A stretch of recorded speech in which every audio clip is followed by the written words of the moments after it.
देशमुख साहेब. अध्यक्ष महोदय, या देशातील सगळ्या वीरशैव बांधवांचं असं म्हणणं आहे की महात्मा बसवेश्वर ज्या मंगळवेढामध्ये 14 वर्ष ते राहिले त्यामुळे तिथं स्मारक व्हावं.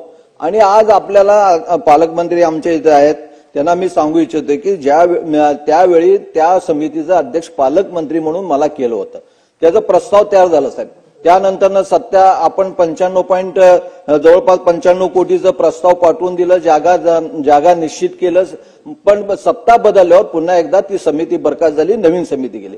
आज मी पालकमंत्र्यांना सांगू इच्छितो की आज जागा ठरवायचं किंवा या कामकाज पुढे घेऊन जाण्यासाठी या स्मारकाचं त्याला समिती गठन करणं फार गरजेचं आहे. आपण त्यावेळी पालकमंत्रीच त्या समितीचे अध्यक्ष होते आणि सचिव जिल्हाधिकारी होते. त्याप्रमाणे का होईना शेवटी आपण जर अध्यक्ष झालं तरी काम लवकरात लवकर होईल. लवकरात लवकर ही समिती किती दिवसात गठन होईल आणि या कामकाज केव्हा पुढे सरेल एवढाच प्रश्न आहे.